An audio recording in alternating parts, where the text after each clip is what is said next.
The United States and Iran have signed a memorandum of understanding and reached a deal to reopen the Strait of Hormuz. The framework takes immediate effect, launching a 60-day process aimed at securing a final agreement on Iran's nuclear program. Under the deal, Tehran has agreed to dilute its stockpile of highly enriched uranium, while Washington is expected to lift sanctions on Iranian oil exports. After more than 3 months of conflict and the disrupted air routes, rattled global trade and fuel tensions in the Gulf, markets are beginning to recover. Oil prices are falling, stock markets are rebounding, and countries across the region are hoping to welcome tourists back. My colleague Almira Mirov is ready to tell more. 3.5 months of tensions, and now the first real sign that the conflict may be finally nearing to an end. On Wednesday evening, US President Donald Trump announced that Washington and Tehran had signed a 14-point memorandum of understanding aimed at ending hostilities. The official signing ceremony had been scheduled to take place in Switzerland on Friday, but both sides agreed to finalize the document 2 days earlier in a remote format. Bravo!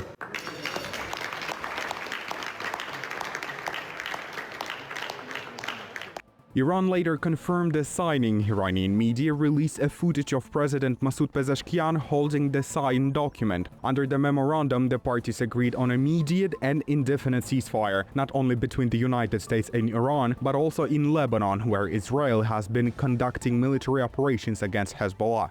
The agreement gives negotiators 60 days with a possible extension to reach a final settlement. The deadline applies to the negotiations themselves, not to the duration of the ceasefire. I'm very happy to say very signed, the deal's all signed, and the strait is already partially opened. As you know, they're doing a little hunting for a couple of mines that they've already found. But it's essentially ships are starting to go out now. On Friday, it'll be completely opened.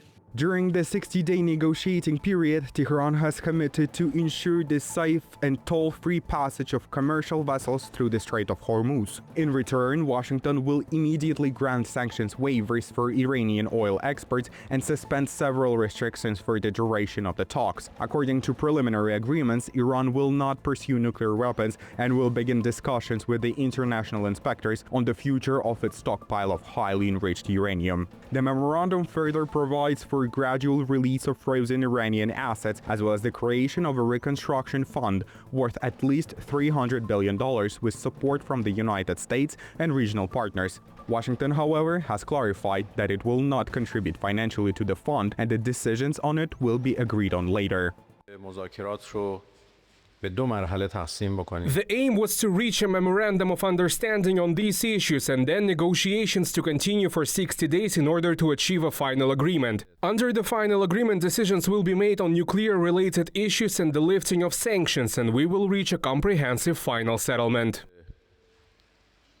When the Strait of Hormuz was effectively closed in March, Brent crude prices surged to nearly 60%, peaking at around $120 per barrel. As prospects for deal emerged, markets quickly reversed course. By Tuesday, Brent had fallen to nearly $79 per barrel. Goldman Sachs has cut its fourth-quarter Brent forecast from $90 to $80 per barrel, and now expects oil exports from the Persian Gulf to return to pre-war levels by the end of June, and months earlier than previously projected. We need to know that the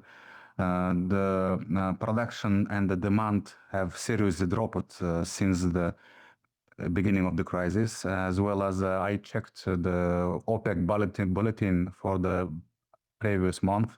We see that the import volumes also dropped drastically, as the biggest consumers of the Middle East oil, China, Japan, they have spent their strategic petroleum reserves.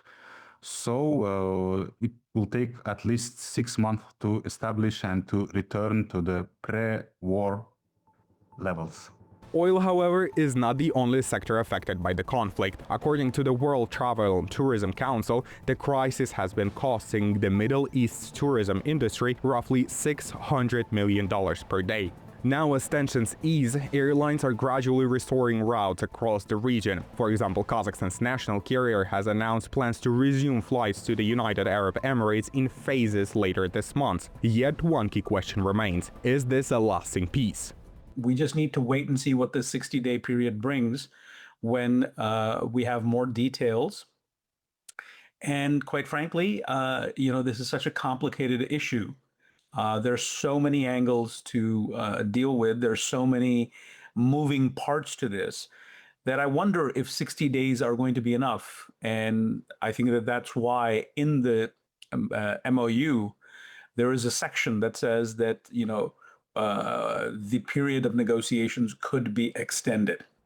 The memorandum carries 3 signatures alongside Trump and Pezeshkian. Pakistani Prime Minister Shehbaz Sharif signed the document as a mediator and guarantor. The agreement may have halted the immediate crisis, but the harder task still lies ahead, turning a fragile truce into a durable settlement.